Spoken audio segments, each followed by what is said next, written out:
ኢያሱ ትዝ ይላችኋል።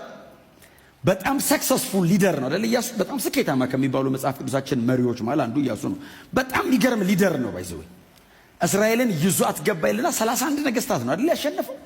31 ነገስታት ድል አረገና ሲያየው በጣም ተሳክቶለታል።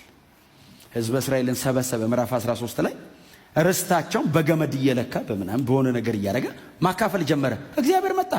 ኢያሱ አለው አቤት አለ። ምን እየሰራ ነው? ርስት እያካፈልኩ። የሚቀር እኮ ብዙ ምድር ነበር። አረጀህብኝ እዚህ ጋር ርስት እያካፈልካለሁ። አረጀህብኝ። ይቀርሃል እኮ አለው። የመጣው በጣም ጥሩ ነው፣ የሚቀር ግን ነበረ። እስካሁን ስለመጣው ሸልማለሁ፣ የሚቀርን ግን ጠይቃለሁ አለው። መሳፍንት ዘመን ላይ የመጣው አንዱ ትርምስ በኢያሱ ምክንያት። ኢያሱ ቫንጋርድ ሆኖ ከፊት የሚሄድ ሆኖ ከኋላ የሚቀጥል ስላላመጣ ሙሴ ፌል ያላረገው ኢያሱ ስለተካው ነው። ኢያሱ ግን without successor there is no success። ዝም ብሎ የእስራኤል ሽማግሌዎች ለሚባሉ ሰጠ። እኔና ቤተ እግዚአብሔር እናመልካለን፣ እናንተ የምታመልኩትን ምረጡ አለ። ኖ ዌይ! እስራኤል እኮ ነው ህዝቡ። እንዴት ነው የምታመልኩትን ምረጡ የምትለው? ሰብስበ እግዚአብሔርን አምልክ ነው የምትለው። አሁን እኔ እናንተ ጋር ቆሜ የምታመልኩትን ምረጡ እላለሁ። ከእግዚአብሔር ውጭ ምን ታመልካላችሁ? አፍተር ኦል ቸርች ላይ የተገናኘ ነው። ምርጫም የለም። የመጨረሻው እግዚአብሔር ነው። እስቲ አሜን በሏ።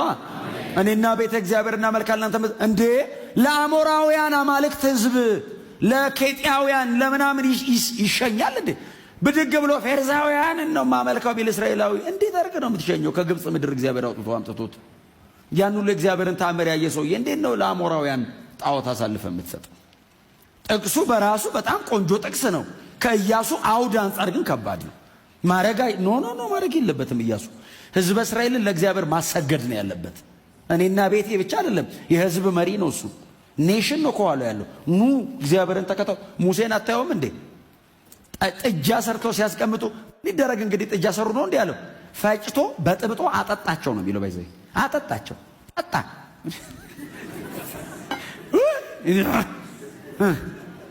ሰማይማ የሱ የቶፓዚዮን አክሊል ነው የሚሆነው። ያንን ያ ከግብፅ ይዘው የወጣትን ወርቅ ፈጭት አድርጎ ኑጥ አቁሞ አጠጥቶ ከዛስ የእግዚአብሔር ወገን የሆነው በእኔ በኩል ይቁም አለ። ከዛስ አላመልክም የሚለውን በሙሉ ጨርሱት አላቸው እኮ። ጨርሶች እኮ ሌዊ እኮ ያኔ እኮ ነው የተመረጠው። ዘዳግም 33 ላይ ዱና አንብቡ። እግዚአብሔር በሙሴ በኩል እስራኤልን ሲመረቅ ለሌዊ እንደዚህ እኮ ነው ያለው። እናትና አባቱን ላላለ እህትና ወንድሙንም ለናቀ እኔን ለመረጠኝ ለሌዊ ርስቱ ነኛል። አየ የፈለጋችሁትን የሚባል ነገር የለም። እግዚአብሔር ብቻ ነው አምላክ። ሲጀመር ሌላው በሙሉ አጋንንት ነው። የለም ከእግዚአብሔር ውጭ አይቻልም። ከጽድቅ ውጭ የለም ሌላ ምርጫ። በጽድቅ መኖር ብቻ ነው። እኛ ክርስቲያኖች ነን። በጌታ ነኝ እኔ